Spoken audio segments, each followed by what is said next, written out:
Beleza, vamos para mais um vídeo aqui e a gente parou aqui de fazer verificação no qual é a aplicação que está rodando na porta 53, beleza? Então aqui temos um balde rodando na porta 53, que é a porta de DNS, beleza? Então somente um balde está rodando nessa porta.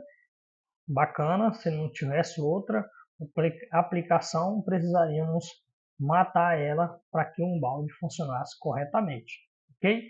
Então aqui a gente consegue verificar a versão de um balde. Nessa que foi instalado foi a 1.17.1. E temos mais outros comandos aqui que dá opções de verificação detalhada, beleza? Agora, um balde já está rodando, já está sendo executado, ok? Só que ele não possui configuração ainda necessária para que funcione corretamente dentro da sua rede, certo? Então a gente tem aqui um arquivo de configuração resumido, beleza? Que a gente tem alguns detalhes a ser explicado antes de colocar o arquivo para rodar em produção. Okay? Uma coisa importante é a gente definir um nome de usuário dentro da configuração do balde para que ele use essa aplicação. Okay? Aqui nós temos o log file. Esse log file aqui você consegue consultar dentro desse caminho aqui quem é os usuários que estão, quem são os requisitantes na porta 53, ok? No seu DNS.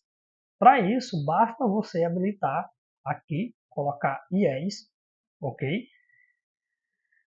Então, a partir do momento que você coloca IES e salva, ele vai começar a gerar o log, pegar todos os logs de quem está tentando, requisitando o serviço no seu DNS. E com isso, você precisa analisar e vir depois colocar em No para desabilitar. Por quê? Porque ele vai encher a memória do servidor.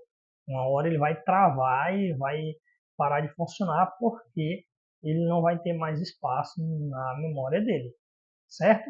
No armazenamento. Show? Aqui embaixo nós temos os endereços que vão ouvir as interfaces. Isso aqui é o IP que está no seu servidor DNS, certo? Então, no meu caso aqui, eu coloquei esse 172.27.27.27, que no caso do meu DNS aqui, que eu estou configurando hoje, vai ser o 100.100.30.6.30, ok? Eu posso ter mais de um endereço de IP no mesmo servidor e eu posso colocar aqui que a interface dele também vai ouvir e responder requisições, ok? É interessante eu colocar o IP da loopback para que o meu próprio equipamento faça, o meu próprio servidor faça consulta interna, certo? E podemos também adicionar IPv6 se o servidor tiver também IPv6 rodando, beleza? Então aqui a gente pode adicionar a interface do V6 para que ele funcione, beleza? A porta que ele vai responder vai ser a 53, tá aqui já configurada. Aqui vamos habilitar para consultas em IPv4. IPv6, se tiver configurado, você muda aqui de novo para IES, certo? Se não tiver, deixa desabilitado, deixa como novo, aqui comentado, tá? Colocando o jogo da velha, a tralha aqui na frente, certo? Hashtag você comenta. Então essa linha aí está servindo apenas para comentário, certo? Aqui que ele vai responder tanto em UDP quanto em TCP, as consultas, se tiver, é bom sempre deixar os dois habilitados. E aqui é os endereços da sua rede que são autorizados a fazer consultas. Então, você vai colocar aqui o 127, que é o loopback, certo? Se eu tenho uma rede 10, alguma coisa que vai fazer consulta, então eu posso adicionar aqui somente a rede, certo? Vamos supor 10.0.0/24, venho aqui, coloco somente a 24 e a low, que é para ele aceitar. Ou 92 também, 16, aqui é o /16 todo, certo? Então eu posso adicionar ou a classe inteira ou somente o prefixo que eu quero. Mas eu tenho uma rede 192.168.0.0/27. Então eu venho aqui e coloco o 27. Somente eles vão consultar o meu DNS, ok? Aqui também tem o 100.64, 172.16, todas as classes aqui estão completas, /8, /8, 16, 10, 12, e por fim aqui nós temos o IPv6, certo? E também podemos adicionar aqui a classe inteira ou ele quebrado, beleza? Aqui é o rootrings. Rootrings é onde estão os servidores raiz, certo? DNS raiz, que caso o meu DNS não tenha a informação que o meu usuário está pesquisando, tipo pesquisou lá google.com, eu não tenho a informação de nome desse servidor. Então ele vai perguntar para os root server, que eles vão responder, ó, tá lá em tal local, vai lá. E aí sim ele vai armazenar no cache e a próxima consulta ele já faz direto. Beleza? Aqui nós temos as tríades, são os processadores, certo? Então aqui eu posso colocar conforme minha máquina virtual ou meu computador físico. No meu caso aqui, eu tenho lá 2 núcleos, então vou inserir dois aqui para ele não fazer um estouro. Eu posso colocar um também, certo? Só que um desabilita, né? Então aí fica, tipo, se eu tenho 2 núcleos, coloco só um, ele vai ficar só naquele lá, e o outro vai ficar sem uso, beleza? Mas tem 2 e a máquina é para isso, roda os 2 aí que vai na filé. Aqui é uma configuração interessante, que é o limite de memória. Então, na hora de eu criar a VM, eu defini 2 GB, né? 2048 megas, ou então 2 GB de memória RAM para a máquina virtual. Em RR7 Cache Size, eu vou definir 1/4 dessa memória disponível, certo? E em Message Cache Size, eu vou definir a metade. Assim, eu vou ter esse desempenho aqui de que o cache de memória a ser utilizado vai ser 500 megas e o máximo de 1024, certo? Para a mensagem.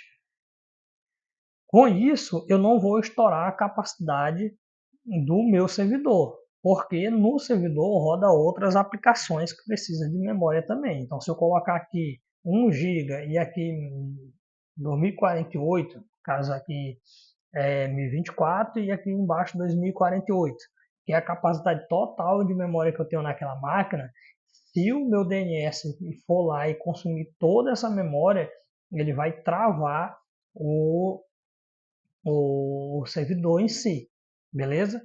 Com isso aqui, eu digo, ó, fica nessa daí e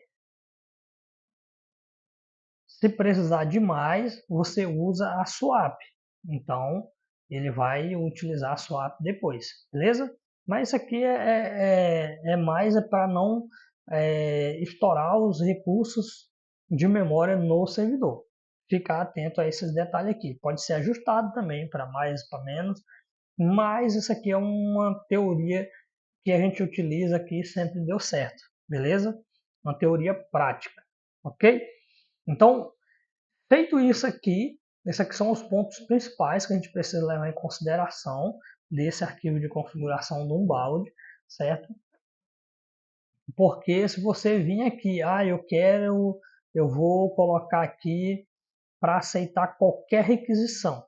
Provavelmente isso aqui é o que o Google tem lá naquele 8.8. Qualquer um pode consultar, entendeu? Esse o DNS ele fica aberto para consulta mundial.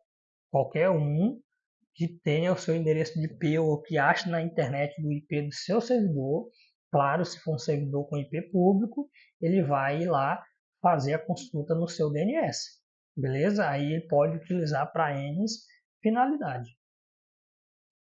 Aqui não. Nessa configuração a gente define apenas que os endereços de IPs de rede privada vão ter acesso, certo? E se eu tivesse uma classe pública, eu ia colocar ela também aqui embaixo para ser, né? Basta eu pegar aqui e adicionar uma linha. E aí botar aqui 200, 200 e assim sucessivamente. A classe de endereço IP pública que eu tenho, beleza? O 200 aí foi só um exemplo, ok? Então, feito isso, a gente tem o arquivo rodando de configuração. Porém, a gente deixa, mesmo com essa configuração aqui limitando somente a meus endereços privado ou público, somente nessas interfaces, a gente ainda deixa a porta do DNS 53 livre, né? Que o nosso IP lá, se for um IP público, vai estar respondendo para qualquer um naquela porta, ok? E então a gente vai rodar um filezinho no servidor para que ele impeça requisições vindo de outros endereços de IP, ele faça o bloqueio para que não consiga fazer a consulta também, ok? Então a primeira coisa que a gente vai fazer é imprimir na tela aqui o que é que a gente tem de configuração, né? Foi feita a configuração para bloqueio do SSH. Veja que tem aqui o contadorzinho, porque eu estou acessando, ele está permitindo, né? Então está dando match na porta e ele está deixando eu acessar. Então ele vai contar que se tivesse algum drop aqui na porta 22, certo? Tivemos 6 bytes aqui, ó, 250, 260 drop, beleza? Então se viesse algum pacote em UDP aqui na porta 22, ele iria fazer o bloqueio também, certo? Então aqui a gente vai adicionar algumas linhas a mais, limpar aqui a tela, certo? E aqui a gente vai adicionar abaixo aqui abaixo,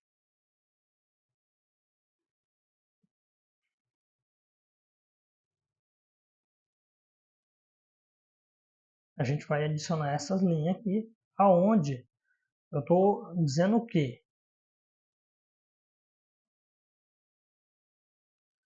Onde eu estou dizendo que quem está aqui nesse set ou aqui, ele vai ser permitido.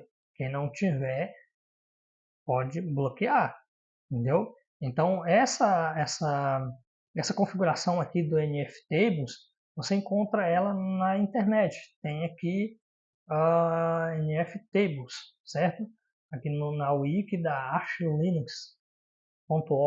Você tem aqui um modelozinho como é que faz, certo? Então é só seguindo aqui, ó, criar variável, onde você aponta a flag aqui dentro de elementos, você aponta suas redes que você quer que libere.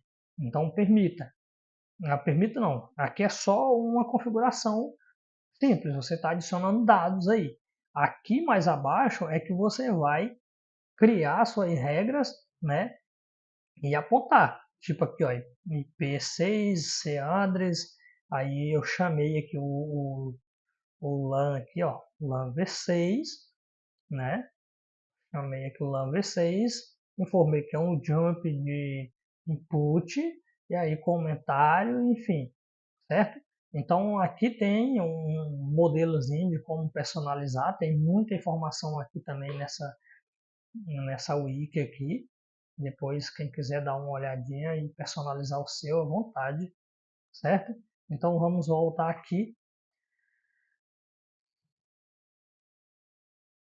Aqui embaixo eu vou só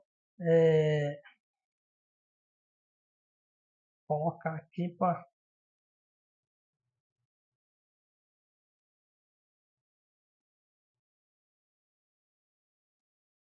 Ok. Então, feito isso, eu estou permitindo que todos que estão cadastrados dentro desses elementos aqui, eles vão ser permitidos fazer a requisição. O que não tiver aí vai ser dropado, certo?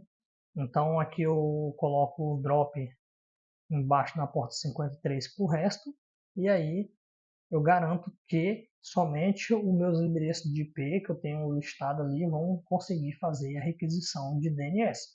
Se não tiver aqui dentro, ele vai barrar, beleza? Então vamos fechar aqui, sair, salvar, só confirmar aqui, recebeu, beleza?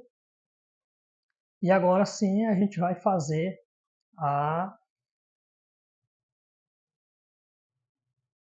o restart do servidor para ele